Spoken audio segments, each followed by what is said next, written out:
Hello, welcome back to the Legend of Zelda Link's Awakening walkthrough, Part E on Chapter 7, where we finish up the Face Shrine. As you saw there, I just used the Ballad of the Windfish to destroy the Pole's voice.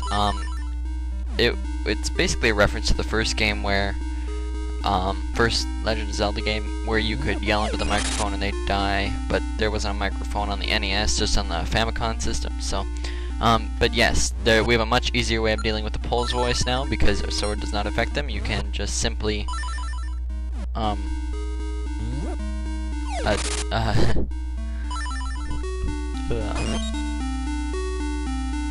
the Ballad of the Windfish, and all of them in the room will die.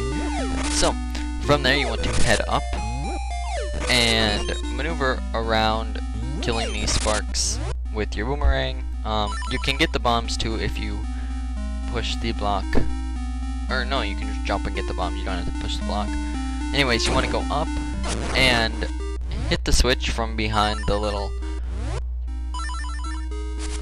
markers and open up the treasure chest for 200 rupees. That's really nice, actually.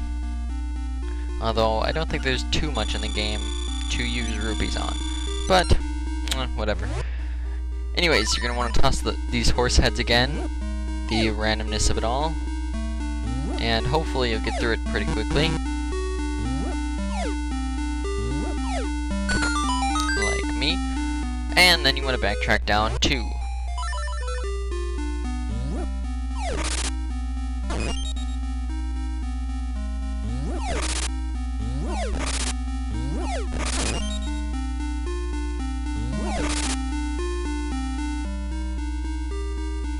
Back in this room, you're going to want to head down one, and the reason they've been giving you bombs so much is because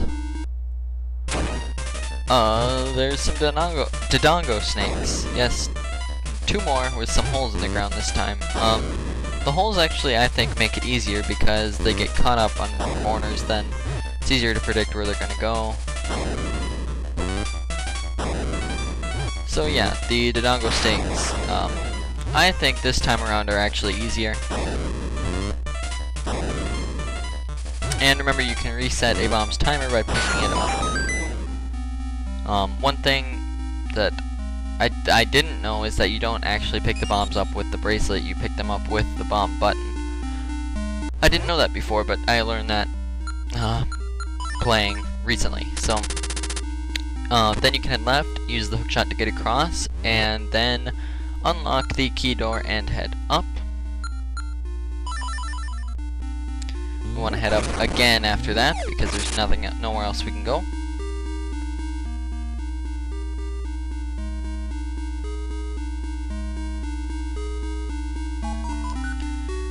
And if you notice, we can't open the treasure chest. That all would say to use the pots around the treasure chest. So you want to throw a pot at the treasure chest and you will get the Nightmare's key. So now it is just a race to get to the dungeon boss. So I will show you how. You want to go down 2.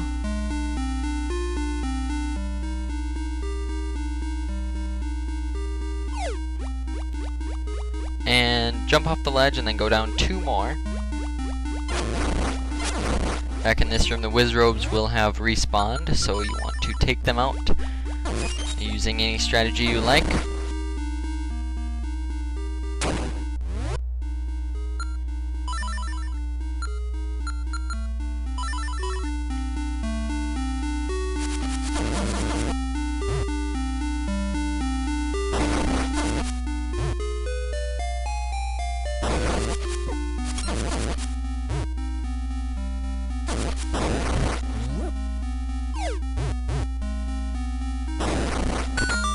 Once the Wiz Robes are defeated, you want to head left, and then you want to go up 3 through that little infinite sequence again.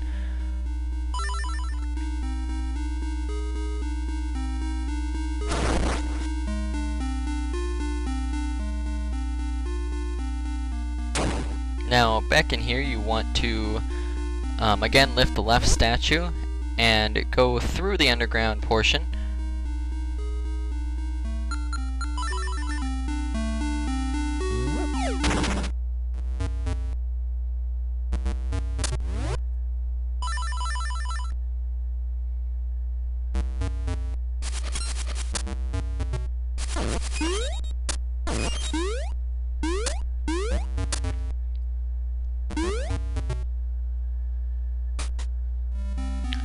you've gone through the underground portion, instead of waiting for the blocks, just head down.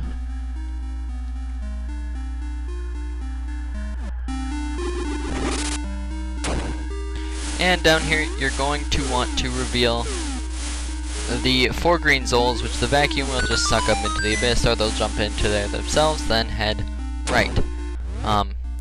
In this room, there is a BMOS, and there is 1 Wiz Robe, which is kind of hard to deal with, and I wish I would have even... this would have been perfect to try out the bomb arrows on.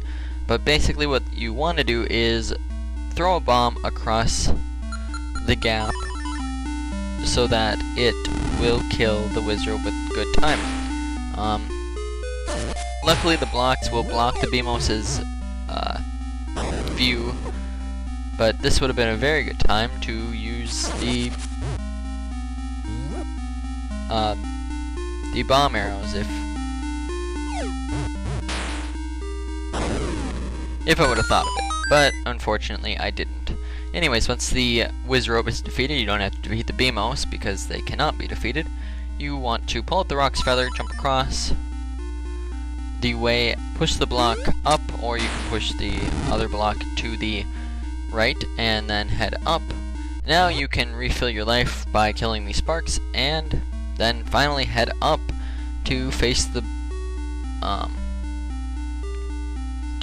boss.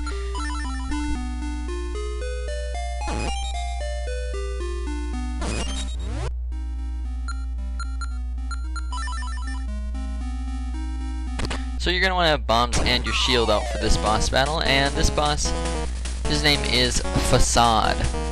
He's just basically a little face in the wall, and his first maneuver is to throw all the tiles on the outside of the room as well as the pots at you, which you can block evenly with your shield, so that's why we're going to have the shield out right away. This boss is not damaged with your sword at all. Unfortunately, there's not a corner you can stand in, so you kind of have to just walk around the room with your shield up, but it's not too hard to block. This is one of the easiest bosses in the game, and you'll see why in just a second. Once all of his stuff is gone, all he's going to do is put holes in the ground. Then, when his face appears, you just want to set a bomb down on it, and it only takes, I think it was 4 bombs to defeat him, so nothing too hard at all. I'd almost want to say he's easier than anglerfish, but anglerfish you don't even have to take a hit on. Okay, it's more than 4 bombs. It must be 5 bombs. Yes, it is 5 bombs, and it's Facade is pretty much a joke. I would say second easiest boss in the game, even behind Moldorm. Yeah. Shouldn't have much of a problem with him, and the better tunic to use would be the blue tunic against him, just because you don't use your sword. Anyways, that is the end of this chapter, so I'll see you next time when we take on Chapter 8. See you then, guys.